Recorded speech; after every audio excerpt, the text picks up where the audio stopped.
Boneless chicken নিলে সেক্ষেত্রে কিন্তু সময়টা কম লাগবে।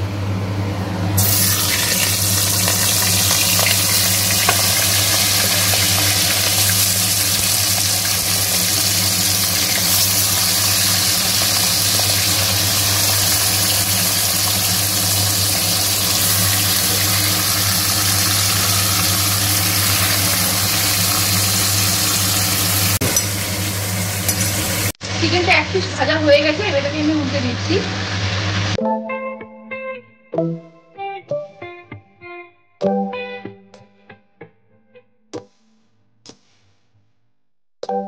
এইভাবে চিকেনটাকে মোটামুটি হাফ সেদ্ধ মতন করে নেবো ভেজে, একটু লাল লাল করে ভাজবে।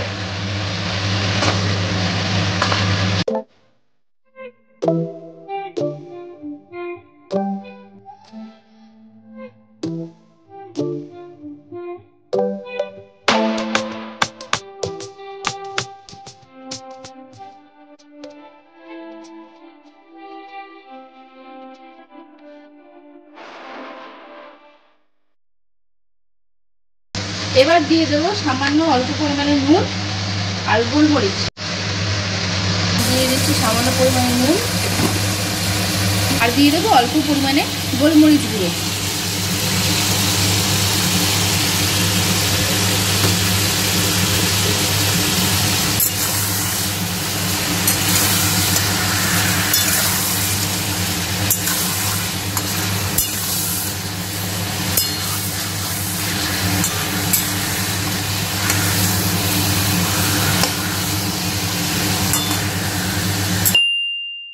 চিকেনটা কিন্তু ভাজা হয়ে গেছে, দেখো কালারটা কিন্তু একদম চেঞ্জ হয়ে গেছে। চিকেনটা যেমন পিঙ্কিশ একটা কালার ছিল সেই জায়গায় হালকা গোল্ডেন গোল্ডেন কালার এসছে। আমার চিকেনটা কিন্তু ভাজা হয়ে গেছে, আমি বেশ 10 মিনিট ধরে ভালো মতন ভেজেছি। এবার দিয়ে দেবো বাকি রসুন কুচিগুলো।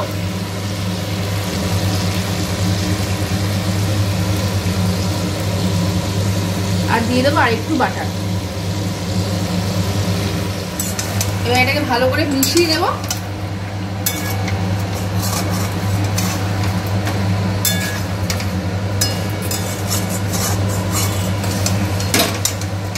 তোমরা কিন্তু এই রান্নাতে আরামসে অরিগ্যানো পার্সলে পাতা দিতে পারো, সেক্ষেত্রে কিন্তু টেস্টটা কিন্তু আরো ভালো হবে। বা চিজ দিতে পারো, দিলে পারমেসান চিজ দেওয়ার চেষ্টা করবে। পারমেসান চিজ দিলে কিন্তু টেস্টটা বেশি ভালো হবে যে কোনো অন্য চিজের তুলনায়। মজরেলা দিতে পারো, খারাপ হবে না। আমার কাছে চিজ নেই এই মুহূর্তে, আমি কিন্তু চিজটা দিচ্ছি না, কিন্তু তোমরা অবশ্যই চিজ দিয়ে ট্রাই করতে পারো। এবার দিয়ে দেবে এর মধ্যে জল, দিয়ে দিচ্ছি জল।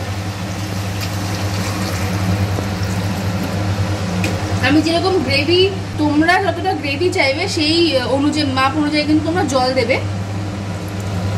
চিকেনটাও একটু সেদ্ধ হবে তাই আমি একটু বেশি করে জল দিচ্ছি। পরে এটাকে আমি একটু ঘন করে নেব। চিকেনটা আবার একটু ফুটুক।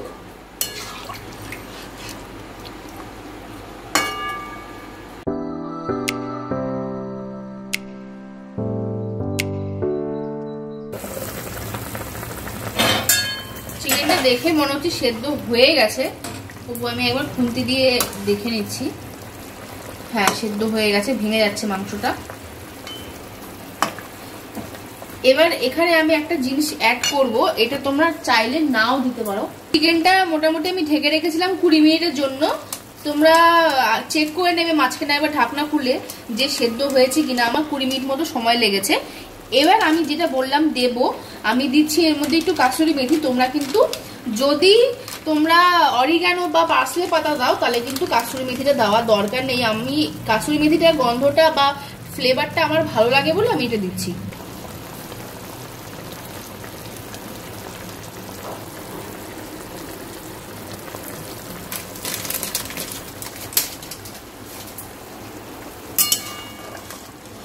পার্সলে পাতা বা অরিগ্যানো দিলে কিন্তু কাসুরি মেথি দেওয়ার প্রয়োজন নেই।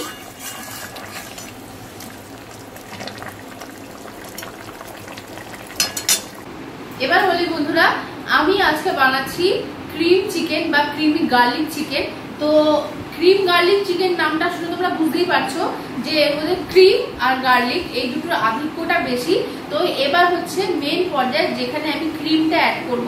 আমি এখানে মাদার ডেইরি ক্রিম নিয়েছি, তোমরা কিন্তু যে কোনো ক্রিম তোমরা নিতে পারো, আমুল হোক মাদার ডেইরি হোক, যে ক্রিম তোমরা পাবে সেই ক্রিম। চেষ্টা করবে একটু হেভি ক্রিম নেওয়ার, যেটাতে ফ্যাটের পরিমাণটা বেশি থাকবে, সেটা কিন্তু খেতে বেশি ভালো লাগে। তো এখানে আছে মোট 200 ml ক্রিম। আমি হাফ প্রথমে দেবো, যদি পরে লাগে আমি পরে আরেকটু দেবো, কিন্তু একবারে পুরোটা দিয়ে দেবে না, সেটা কিন্তু বেশি অতিরিক্ত হেভি হয়ে যাবে। আমি আগে হাফ দেব, যদি লাগে তারপরে আমি বাকিটা মানে অল্প একটু আরেকটু দেবো যেটুকু লাগবে।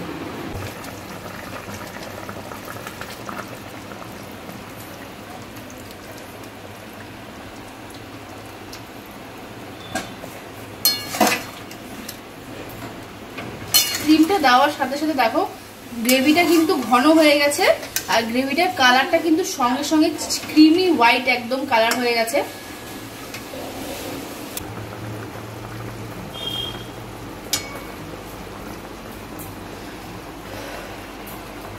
আরেকটু ক্রিমের প্রয়োজন, আমি আরেকটু ক্রিম দিয়ে দিচ্ছি। মানে মেন কথা হচ্ছে ঠিক পার্টটা নিচে রয়ে গেছে, তো উপরের পাতলা লেয়ারটাই পড়েছে, ওই জন্য আরেকটু দরকার আছে।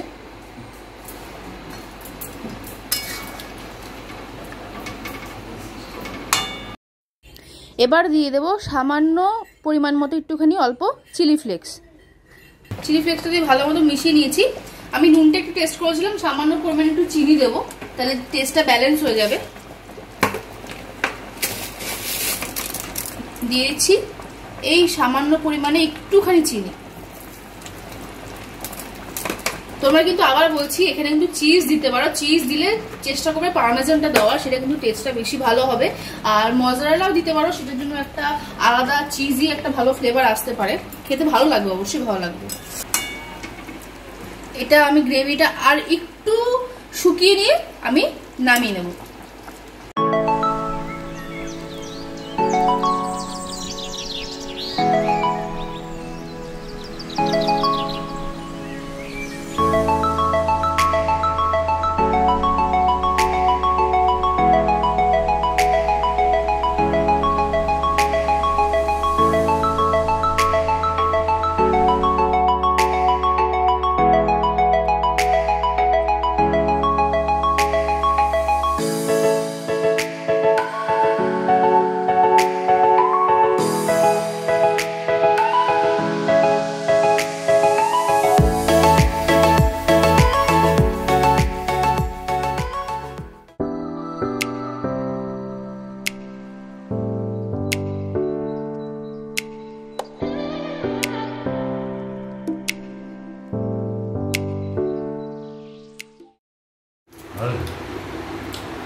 ভালো আছে, তবে মাদার ডেয়ারি ক্রিমটা আমার ভালো লাগেনি। এই তোর ফ্রেশ ক্রিমটা যেটা মাদার ডেয়ারি তো পাতলা একদম, আমুলেরটা বেশি ভালো। এটা প্যাকেটের গায়ে লেখাই ছিল 20% ফ্যাট, মানে কম আছে, লেস ফ্যাট। আমি যার জন্য ভিডিও মাঝখানে বলেছিলাম যে মানে চেষ্টা করবে যাতে ফুল ফ্যাট ক্রিমটা নিতে পারো। আমুলটা কিন্তু ফুল ফ্যাট ক্রিম, ওটা কিন্তু বেশি ভালো হবে মাদার ডেয়ারির তুলনায়। ভালোই, খুব ভালো। মাঝে মাঝে কেন চিকেন কষা একঘেয়ে হয়ে যায় না খেতে খেতে, এটার রুচি আমার তো ভালো লাগে। তবে এটা ভাত দিয়ে না খেয়ে এটা রুটি দিয়ে বেশি ভালো লাগে। এটা অ্যাকচুয়ালি রুটি পরোটা এটা অ্যাকচুয়ালি বেশি ভালো লাগবে হয় তন্দুরি রুটি, রুমালি রুটি, লাচ্ছা পরোটা, হ্যাঁ ভালো লাগবে। আর যারা রাইস দিয়ে খেতে পারবে বা বিরিয়ানির সাথে এটা যাবে, বিরিয়ানির সাথেও যাবে, বিরিয়ানির সঙ্গে যাবে। তবে বেশি ভালো লাগবে রুমালি রুটি আর তোমার লাচ্ছা পরোটা, নানের সাথেও যাবে, নানের সাথেও খুব ভালো লাগবে, বেশি ভালো লাগবে। আমি তো ভাতের সঙ্গে খাচ্ছি, ভাতের সাথে ঠিক জমে না। আর ওই পাতে ওটা কি নিয়েছো? এইটা হচ্ছে সকালবেলা দুপুরবেলা যে আমুদি মাছ, হ্যাঁ খুব ভালোবাসি। হ্যাঁ, এটা আমার আমুদি মাছটা প্রিয় মাছ, এই বড় মাছকে হার মনে দেবে। তো আজকে এই হচ্ছে আমাদের রাত্রেবেলা খাওয়া। ভেঙে ভেঙে সব কিছু রেখে দেবে, ঠিক আছে? নিজেদের ব্লগটা নিজে দেখছে, হ্যাঁ নিজেদের মাঝে মাঝে দেখতে ভালো লাগে। অনেক দিনকার পুরো যেগুলো মানে করেছি ভুলে গেছি, সেগুলো নতুন নতুন লাগে, ভালো লাগে দেখতে। না শো করছিল তাই চালালাম। আর এটা হচ্ছে আমাদের মানে আমার বাপের বাড়ির হোম ট্যুরটা দিয়েছিলাম। এই ভিডিওটা ভালো রেসপন্স করেছিল তোমরা, তার জন্য অসংখ্য ধন্যবাদ। যদি কেউ না দেখে থাকো তাহলে ডেসক্রিপশনে লিঙ্ক দেওয়া থাকবে, তোমরা গিয়ে দেখে নিতে পারো। আর এই ছিল আজকের ভিডিও। যদি রেসিপিটা ভালো লেগে থাকে তাহলে কিন্তু অবশ্যই রেসিপিটা ট্রাই করবে বাড়িতে। একটা অন্যরকম রেসিপি, একটা অন্য ধরনের চিকেনের রেসিপি। তোমাদের যদি ভালো লেগে থাকে তাহলে কিন্তু অবশ্যই চ্যানেলটাকে সাবস্ক্রাইব করবে আর ভিডিওটাকে লাইক করবে আর নিচে একটা কমেন্ট করবে, আমাদের পড়তে খুব ভালো লাগে। তো এরকম ভালো ভালো ভিডিও নিয়ে আবার শীঘ্রই ফিরে আসবো তোমাদের সামনে। ততক্ষণ তোমরা আমাদের সাথে থেকো, পাশে থেকো আর দেখতে থেকো ফুড রেজিয়ান ব্লগস। Tata, good night.